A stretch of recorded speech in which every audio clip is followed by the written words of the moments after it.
노래가 필요한 날, 나를 다독이는 음악 심리학. 내 마음을 알아주는 노래와 사람.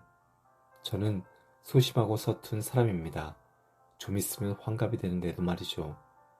정신건강의학과 전문의로서 서툰 사람을 도와주는데 보람을 느끼며 살았습니다. 이 책은 일간지의 연재한 글들과 여러 매체의 기고한 글들을 수정하고 편집한 것입니다. 버려질 글들이었는데 출판사에서 책으로 엮자고 해서 밑져야 본전인데 한번 해보지 뭐, 잘 해보시오 하고 허락했습니다. 편집을 맡은 김성태 씨는 유혹을 잘하는 사람이더군요.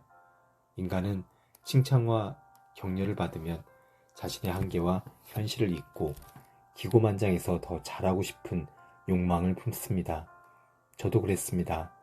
그래서 우리 강아지처럼 혀를 내밀고 할할거리며 책을 만들게 되었습니다.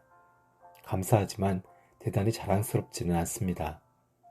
여기 싫은 것들은 조금 더 안정적인 어른이 되는 방법을 잘 모르는 서툰 어른들끼리 내가 옳네, 내가 틀리네, 아 그럴 수도 있나 하며 의견을 모아가는 과정을 보여드리는 글입니다. 잘 모르면서 내가 옳으니 내가 하라는 대로 해 하는 권위적인 목소리는 낮추고 실질적인 도움을 주려고 노력했습니다. 그런데 말입니다. 어른이 된다는 것은 정말 어렵지 않습니까?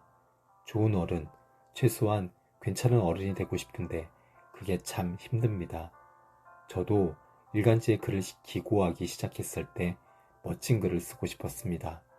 그런데 글을 쓰다 보니 멋진 글, 교과서 같은 글은 소용이 없었습니다.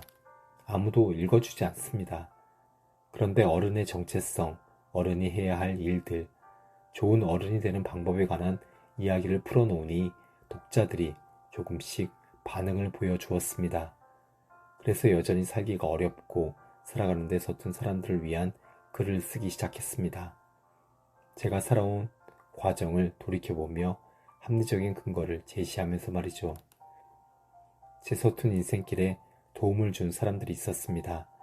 학생 때 저는 부족한 능력을 들킬까봐 두려워서 회피하는 아이였습니다. 그런 자신을 탓하기 싫어서 어른들을 탓하고 그들의 말을 심포도로 만들며 하지 말라는 짓만 골라서 했습니다.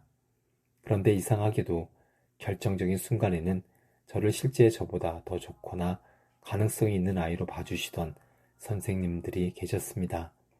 매섭게 혼내시기도 했지만 흔들리고 도망치려는 저를 꼭 잡아주셨고 그 덕에 그 두렵던 공부를 하고 의사가 되었습니다. 운이 좋았습니다. 음악에서도 그랬습니다. 처음에는 하늘로 떠난 광석이가 저를 붙잡아 주었습니다. 저는 기타도 잘 못 쳤고 노래는 더 못했습니다. 지금도 못합니다. 의과대학 본과 1학년 때 낙제까지 해서 음악을 관두려는 저에게 광석이가 씩 웃으며 말하더군요. 너는 노래를 잘 만들잖아. 내가 가수가 되면 내가 내 노래를 만들어줘야 할 거 아니야. 그리고 몇 년 후 우리는 그룹 동물원이 되었습니다. 동물원은 산울림의 김창완 선배가 만들어준 팀입니다. 창완이 형은 저를 과도하게 믿어주셨습니다. 저는 형이 왜 그러셨는지 몰랐고 형을 실망시킬까봐 두려웠습니다. 왜냐는 질문에 형은 늘 내가 만든 노래에 소심하고 불안한 주인공들이 좋아서 라고 하시며 술잔을 채워주시곤 했습니다. 형은 저와 동물원 친구들을 이끌어 주셨고 그 덕에 우린 한동안 즐겁게 음악을 했습니다. 저를 가장 강력한 힘으로 이끌어준 사람은 아내입니다. 처음에는 그것이 사랑의 힘인 줄 알았지만 얼마 후 아내가 저보다 더 강한 사람이라는 걸 알게 됐습니다. 게다가 아내는 저보다 100배쯤은 현명한 사람이어서 듣기 싫어도 아내 말을 들으면 득이 된다는 걸 차츰 인정하게 됐습니다.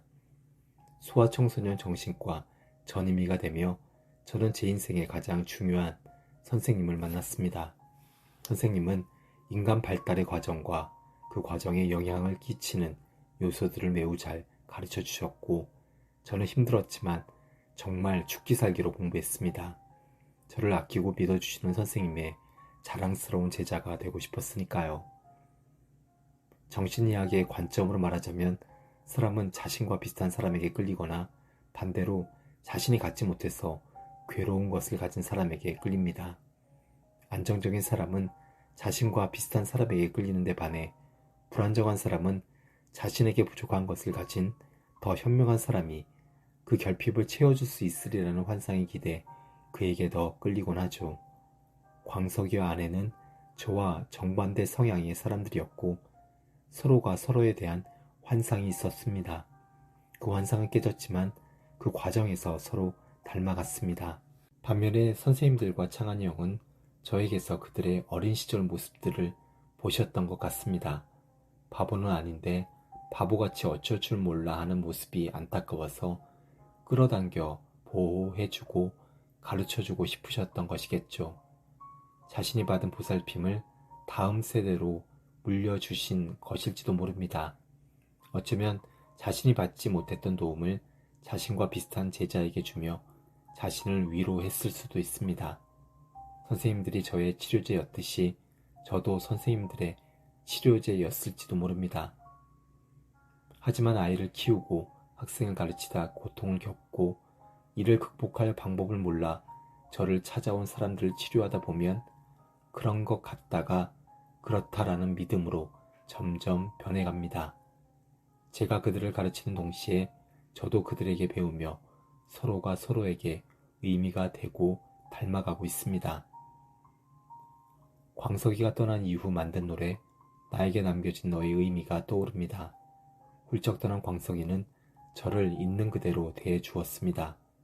우리의 추억은 흐려지지만 가끔 광석이의 노래를 들으며 숨을 고르곤 합니다. 제가 사랑하는 사람들이 오래 노래하고 오래 제 곁에 머무르면 좋겠습니다.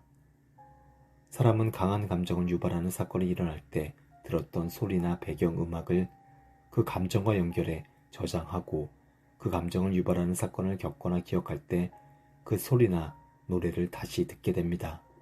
전쟁의 포성이나 연인에게 버림받을 때 찻집에서 흐르던 노래처럼 말입니다. 저는 운이 좋은 편입니다. 이렇게 좋은 노래와 좋은 사람들과 평생 연결되어 있을 테니까요. 글 한 편을 읽은 뒤 책장을 덮고 노래를 들어보시기를 권합니다. 노래로 인생을 바꾸기는 힘들고 인간의 심리와 노래를 연결해서 말하는 제 글들은 대단치 않고 때론 한심하다는 걸 압니다. 하지만 우리에겐 분명 노래가 필요한 날들이 있습니다. 저는 지친 날, 외로운 날, 심심한 날 노래를 부르며 살았습니다. 제가 선택한 노래들이 여러분께 다가가 말을 걸기를 기대합니다. 아름다운 문장으로 제 생각을 전해드리지 못해 죄송합니다. 재미있을 수도 있고 재미없을 수도 있습니다. 공감하실 수도 있고 격하게 반대하실 수도 있습니다. 재미없다면 당연히 건너 뛰어야 하고 제 의견에 반대하신다면 정신 건강을 위해 읽지 말아야 합니다. 다만 저는 저의 경험에 비추어 어떻게 오늘의 삶이 나아갈 수 있는지 이야기하고 싶었을 뿐입니다.